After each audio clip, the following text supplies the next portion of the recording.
dan keluarga Sucipto tidak ada apa-apanya di matanya. Dia tidak perlu bekerja dengan kita sama sekali jika dia benar-benar ingin bertarung dengan mereka. Roma mengangguk dan berkata dengan sungguh-sungguh, itulah sebabnya aku berkata bahwa ini adalah berkah dari Tuan Muda untuk keluarga Hermawan kita. Terlepas dari itu, kita harus memanfaatkan kesempatan ini. Motivasi Tama Renza telah diperiksa oleh Roma. Dia memiliki pemikiran berikut, Tuan Muda tidak yakin seberapa kuat dia daripada keluarga Hermawan dalam hal ukuran. Keluarga Hermawan tidak bisa masuk ke matanya karena kemampuan supernaturalnya. Itu semua karena wajah raya sehingga dia masih mau berinisiatif memberikan uang, memberikan pil, dan bekerja sama dengan keluarga Hermawan.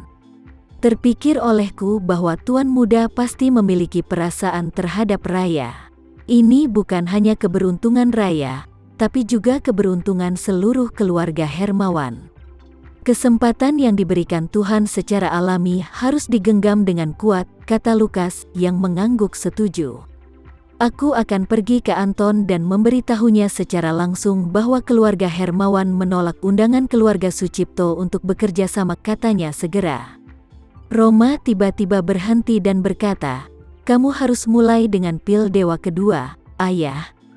Bagaimana jika kamu bisa melewati meridian keempat dalam sekali percobaan? Lukas berhenti sejenak sebelum dengan lembut mengangguk dan berkata, oke, itu dia. Dalam hal ini, aku akan menganggapnya enteng untuk melihat apakah aku bisa melewati meridian keempat. Jika aku berhasil, keluargaku akan dapat memperoleh kembali kejayaan mereka yang dulu. Roma juga menantikannya. Lukas bukan hanya seorang raja, tetapi juga andalan bagi keluarga Hermawan. Jika tingkat kultivasinya dapat dinaikkan, keluarga Hermawan tidak hanya akan berkembang secara signifikan, tetapi juga akan memberi mereka kesempatan yang signifikan. Lukas juga menantikannya. Dia mengambil pil dewa, memeriksanya beberapa saat, dan kemudian menelannya. Karena dia sudah memiliki pengalaman, dia fokus pada keberuntungannya dan melatih energi internalnya sehingga ketika kekuatan obat menyimpang, dia bisa membimbing kekuatan obat untuk bergegas ke meridian keempat dan memulihkan denyut nadi. Efek obat tersebut secara paksa dikonsumsi oleh tubuh yang kering saat meminum pil ajaib karena kurang pengalaman. Selain meningkatkan kesehatan fisik secara signifikan, ini juga akan membuat tubuh tampak lebih muda dan lebih lama. Dia memiliki umur yang panjang, tetapi dia juga ragu-ragu menggunakan obat-obatan untuk memperpanjangnya. Dia memutuskan untuk menggunakan sifat terapi pil dewa kedua untuk mempengaruhi denyut nadi. Gelombang kekuatan obat keluar dari perutnya setelah beberapa saat. Lukas telah mempersiapkan dirinya dengan segera menguras seluruh kekuatan internal tubuhnya dan dengan erat membungkus kekuatan obat. Kekuatan internal Lukas seperti bendungan yang digunakan untuk menghentikan banjir, dengan putus asa membimbing jalannya kekuatan obat dan melakukan segala kemungkinan untuk memandu kekuatan obat ke meridian keempat. Hanya saja pengaruh terapeutik ini begitu kuat sehingga meskipun ia memiliki kendali penuh atas hal itu, hampir 30% darinya masih dikonsumsi oleh tubuh. Meskipun ada tanda-tanda mengendur di detak jantungnya, dia tidak memiliki keyakinan di hatinya untuk menerobos, jadi dia hanya bisa memfokuskan semua perhatiannya untuk membuat pertempuran terakhir. Roma memperhatikan ayahnya memerah dan berkeringat, dan tangan kirinya tidak bisa membantu tetapi meraih sudut kemejanya. Terlepas dari kecemasan dan kegugupannya, dia menyadari bahwa dia tidak dapat mendukung ayahnya dengan urusannya dan hanya bisa menunggu dengan sabar. Lukas juga khawatir. Dia bisa merasakan kekuatan obat mengeringkan denyut nadinya, tetapi masih belum ada indikasi bahwa denyut nadi akan terganggu. Pesimisme tak terhindarkan dalam hatinya, mengingat kekuatan obat sebagian besar sudah hancur dan tidak banyak yang tersisa. Ketika kekuatan terapeutik hanya tersisa sekitar 20%, dia segera merasa bahwa platform metafisik itu transparan dan bahwa seluruh individu telah mencapai keadaan pelepasan yang tak tertandingi, seolah-olah dia baru saja terbangun dari malam terbaik dalam hidupnya. Tidak mungkin untuk mengatakan bahwa seseorang bahagia dan aman secara keseluruhan. Untuk sesaat, dia terkejut, tetapi kemudian dia menjadi sangat gembira, berseru, benar-benar terobosan. Roma, Roma, Roma, ayah membuat terobosan besar. Ayah, apa kamu serius? Ini fantastis, luar biasa. Roma sangat gembira saat mengetahui hal ini. Dia merasa sangat lega di hatinya ketika dia melihat wajah ayahnya yang bersemangat, dan air mata mengalir di matanya untuk sesaat. Ambisi seumur hidup ayahnya adalah menerobos 4 meridian, kenangnya. Awalnya, semua orang, termasuk ayah, percaya bahwa hari ini tidak akan pernah tiba, tetapi hari ini telah tiba.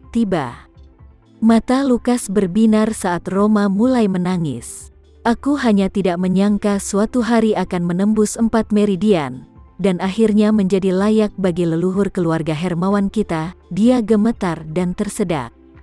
Bagaimanapun, perasaan itu meningkat, dan air mata lama sudah mulai mengalir. Ayah, berapa banyak yang kamu miliki melalui meridian keempat sekarang? Roma buru-buru bertanya. Lukas menjawab, hanya 10%, tetapi harus ada ruang untuk perbaikan di masa depan. Bagaimanapun, Ren Veselnya telah terbukti sukses besar, dan kekuatan Du Vesel telah meningkat dari 50% menjadi 70%. Mengolah Rendu adalah prioritas utama. Ini mirip dengan memperkuat fondasi untuk kultivasi di masa depan, dan sebagai hasilnya, kultivasi masa depan akan lebih efektif. Roma Hermawan dengan penuh semangat mengangguk beberapa kali dan berkata, "Aku melihat bahwa kondisi fisik dan mentalmu telah meningkat pesat sejak kamu meminum pil dewa yang kedua. Menginginkan umur panjang bukanlah hayalan, dan niscaya kamu akan terus mengembangkan kultivasimu di masa depan. Mungkin saja kita dapat menembus meridian kelima dan membuat rekor baru dalam sejarah keluarga Hermawan." "Jika aku benar-benar mengalami hari itu," seru Lukas, "aku akan mati tanpa penyesalan." Setelah itu, dia buru-buru menambahkan, "Roma, level kultivasimu saat ini juga meningkat secara signifikan, dan bakatmu selalu tajam. Terlepas dari kenyataan bahwa kamu telah kehilangan satu lengan dan potensi bertarungmu yang sebenarnya telah sangat dirugikan, masih banyak ruang untuk pengembangan. Dalam pandanganmu, kamu harus melanjutkan kultivasimu, dan kamu pasti akan mencapai terobosan baru." Roma langsung terdiam. Dia tidak pernah sepenuhnya meninggalkan pelatihan seni bela dirinya. Hanya saja dia tidak lagi berkomitmen pada kultivasi seperti dulu. Praktisi seni bela diri mengikuti jalan yang sama dengan atlet profesional. Jika kamu benar-benar ingin membuat perbedaan, pertama-tama kamu harus memprioritaskan seni bela diri sebagai aspek terpenting dalam hidupmu, mendedikasikan setidaknya setengah dari jam bangunmu untuk pelatihan yang terstruktur dan ketat. Orang-orang mulai berlatih dengan panik sebelum meja tinggi, seperti pemain tenis meja, dan mereka tidak mencapai kondisi puncak mereka sampai mereka berusia 20-an. Selama waktu ini, kamu harus memastikan bahwa kamu mendapatkan hasil maksimal dari persiapanmu. Roma Hermawan telah berubah dari menjadi atlet profesional menjadi atlet pensiunan sejak cederanya. Setiap hari, dia mencurahkan sebagian besar sumber dayanya untuk merawat Raya Sucipto, dan dia tidak memiliki cukup waktu untuk berlatih. Meskipun ia dapat melakukan persiapan 2 hingga 3 jam sehari, itu jauh dari permintaan atlet profesional.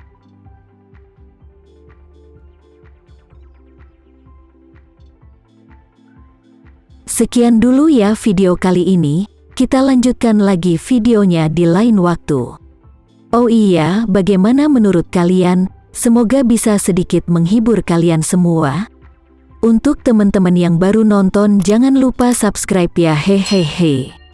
Dan kalau teman-teman ada yang ingin gabung langganan, bisa langsung gabung saja untuk dapat fitur yang menarik dan sedikit membantu Mimin. Terima kasih banyak sudah menonton, sampai jumpa lagi, bye.